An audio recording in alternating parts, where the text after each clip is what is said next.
The youngest, hungriest, and wanting to start fastest fintechs will sit on top of our core, and they'll often take our user interface. Yes. We always recommend to our customers, don't rely on that, because the more of our customers that use our user interface, by definition, the less differentiated you are. Yes. But for entrepreneurs new to the space, it can be a really helpful and effective way for them to get to market super quick and learn what is it that their customers do and don't like about this type of an interface, Yes. and go and build your own out to make sure you're solving your own niche. Slightly more seasoned entrepreneurs will often just take our core and our APIs, and they'll go and build their own interface themselves.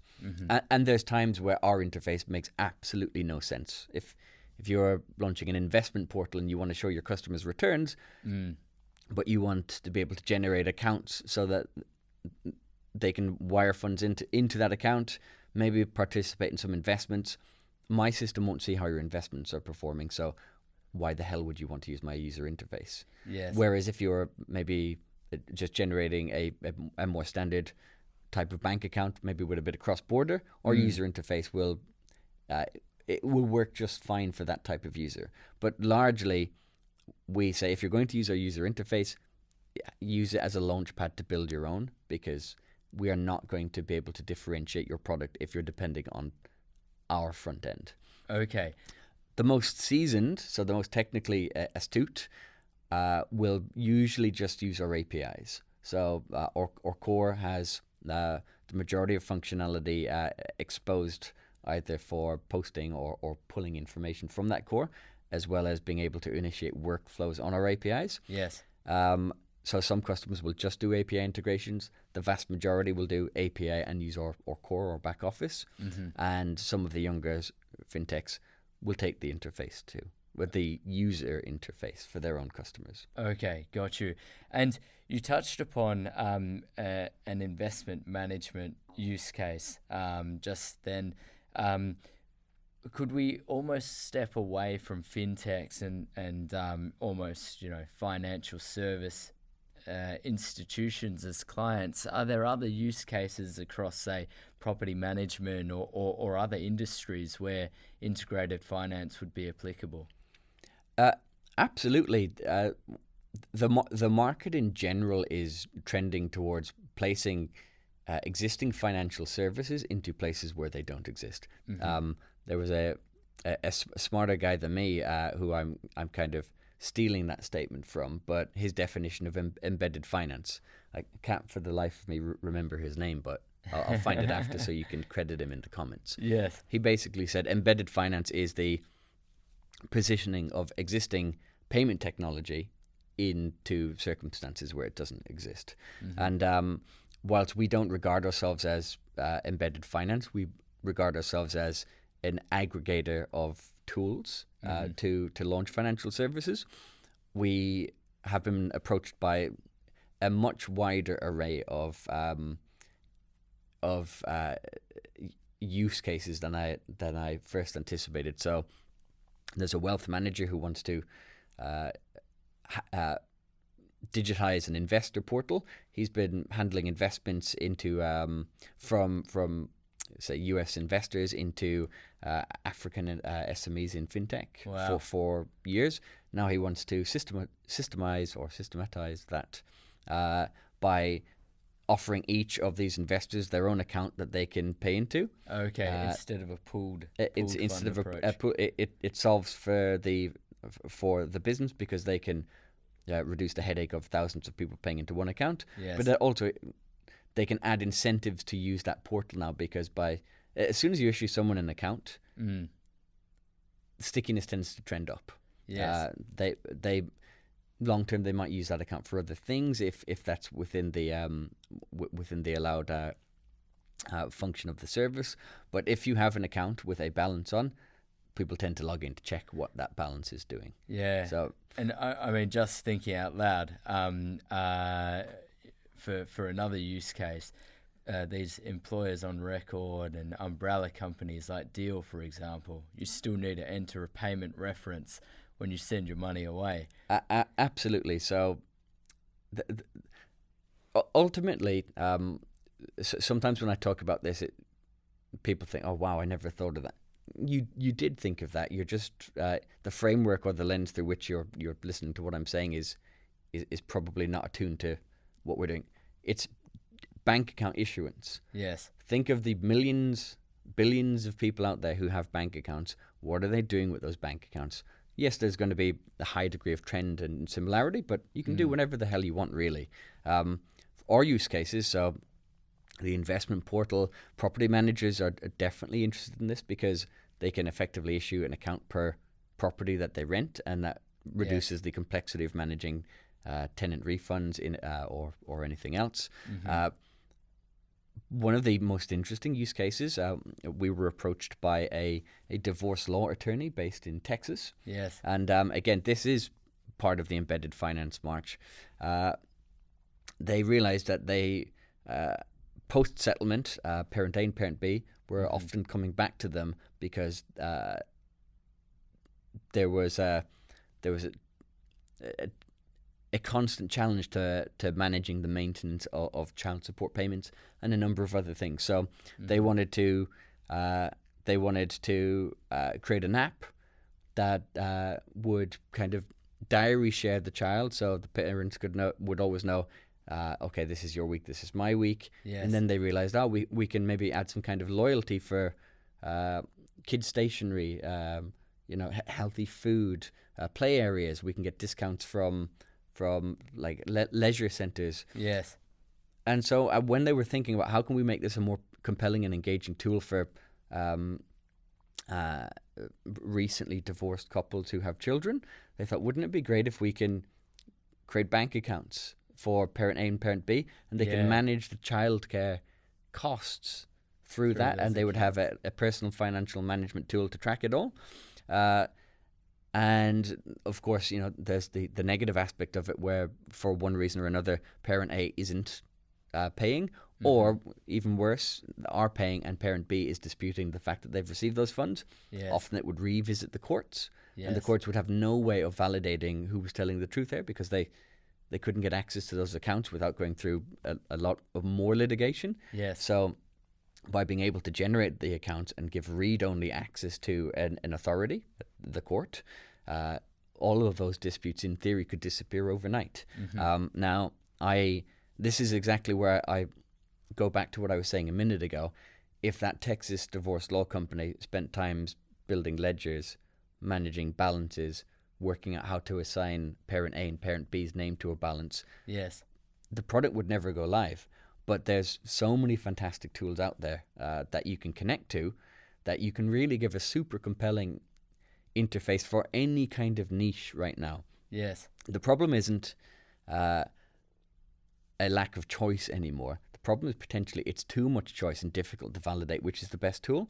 And integrated finance was not a big part of this opportunity. Where we came in to try and assist was, they were great, they were fine in the States, but in the European market, it was difficult to understand who could do what under what regulatory framework.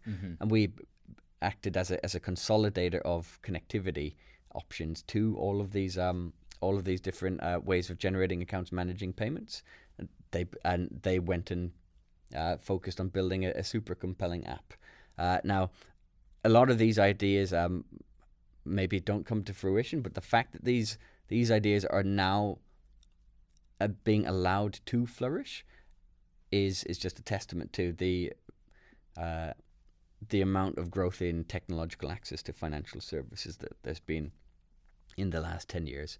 And certainly I don't think integrated finance could have existed 6 or 7 years ago, because the APIs were not mature enough to establish any kind of connectivity standards across them.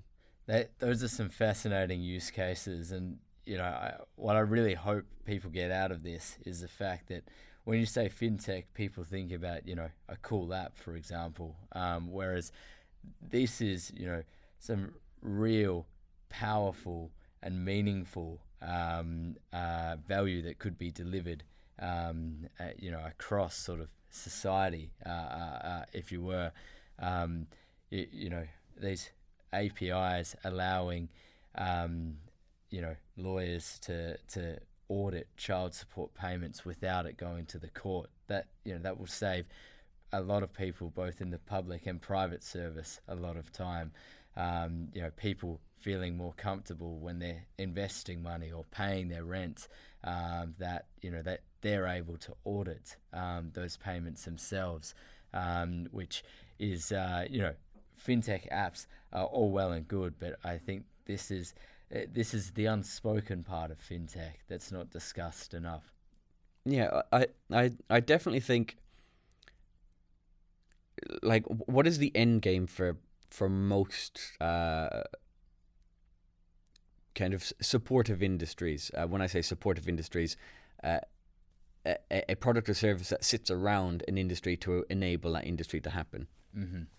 The end game should be to get it done as efficiently as possible, so cost goes down, Yes. time goes down, Yes. and the third thing, at least I think, is the behavior friction goes down. Yes. And so everyone in financial services understands that people don't want to log into a bank to Mm-hmm. manage their financial services. They Yes. want to be able to access the data where it's most needed. Mm-hmm. They want to be able to perform activities where it's most needed. And I think there'll be a big trend over the next 10 to 15 years where, maybe not in the upper echelons of the corporate world, where you can hire teams and teams and teams of people to take care of this in the most efficient manner. But for everybody else, there should be an assumption that your financial service will be where you need it most. Yes.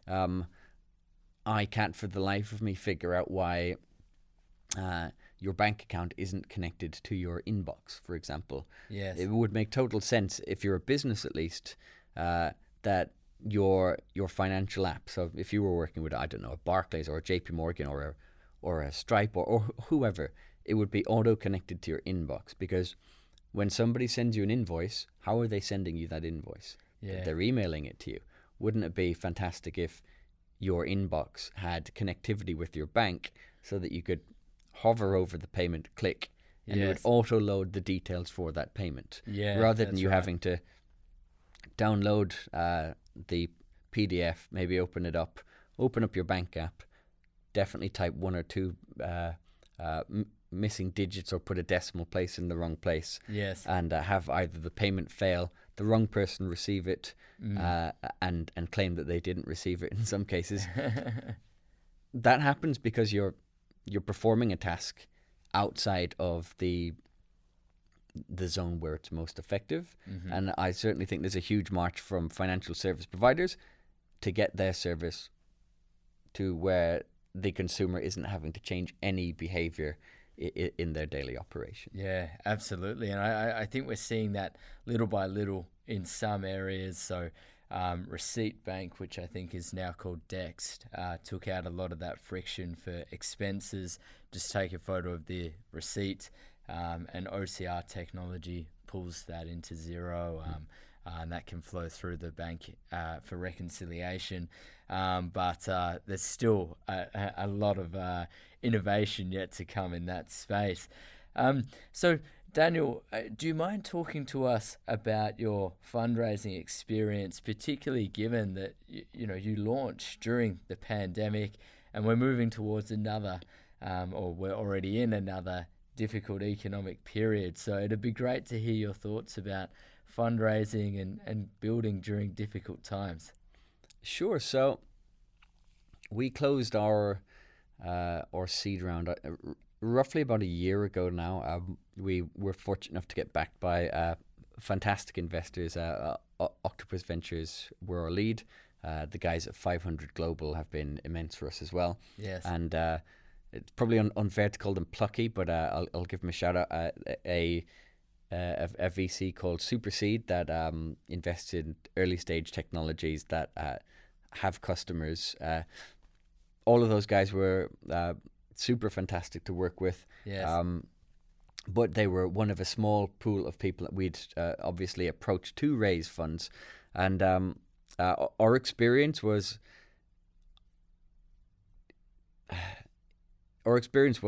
it's tough. You're ultimately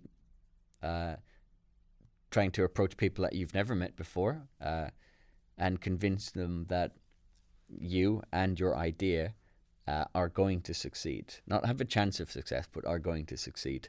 And you come up with you come up against a lot of outright negativity. In some cases, your idea is stupid. This is never going to fly. You come up with a lot of objective criticism, which is very helpful too. And my favorite was some VCs will project what they want your product to do onto your answers. Okay. And so half the time, what you end up finding is you either run with it and say, yeah, that's what we do, but the reality is, this is not the investor for you. If they're already projecting a vision of your product that is tangential or in the opposite direction to your own. Yes. But the main experience, I'd say, is it's sales. When you're a seed stage company, you've got very little data to give independent validation to your idea. You don't have years of upward trajectory or downward trajectory to show what your business is performing like. You don't have a large customer base for them to be able to go and validate what is this product like. You don't have a huge number of employees that they can go on Glassdoor and find out what are the employees saying. Yes. So it's a numbers game. Getting out there, putting energy into making sure that you've got access to the people who might be interested in your space, Yes. and then convincing them that it is the right solution. Probably the biggest bit of advice I could give to a founder is, if you're going to do this, understand momentum. If you close 5 deals in the first month that you're talking to the VC, irrespective of what you're doing, they're going to be interested in learning more. Yes. However, if it's a 3-month due diligence process and nothing happens in the second and the third month, all of a sudden you're a lot less exciting. Now, if you imagine that exact same story, you had 1 customer in the first month that you spoke to them, and 5 customers by the end of that exact same window. Yes. You still have the same number of customers, but now you're demonstrating trajectory, growth, excitement. And so having that growth is fundamental to the success of your business anyway, VC Yes. or no. But if you're engaging with outside capital, you better damn well make sure that your business is exciting whilst you're talking to them and beyond. Okay. If you hit a rough patch when you're talking to VCs, you're almost dead in the water. Yeah. So that's very interesting in terms of using momentum and almost timing some of that traction to when you're fundraising in order to communicate that back to the VCs and maybe ask for more money or get better terms on the sheet. Absolutely. And I want to be super clear. I'm not saying sandbag deals. If you're a startup, you're only hurting yourself if you're doing that. You need to be growing as fast as humanly possible. What I am suggesting, though, is if you're going through a period of, technical consolidation, Yes. Rewriting code that you need to rewrite for the business to be able to scale, if you're planning on hiring and that is temporarily distracting from growth objectives, Yes. those are not the right times to approach your funding. That is the right time for execution. Yes. And we get approached by a lot of VCs who I would be interested in talking to, but not right now, because Yes. I've got to focus on delivering on my quarterlies, delivering on this year's objectives to ensure that the business is ready to take any kind of capital injection in future. Yes. Taking money when you're not ready for it, taking money when the business isn't ready for it is pretty stupid, in all honesty. So focus on your business, do what you need to do to get the business ready for scale, then execute on the scaling. Those are the times to approach for funding.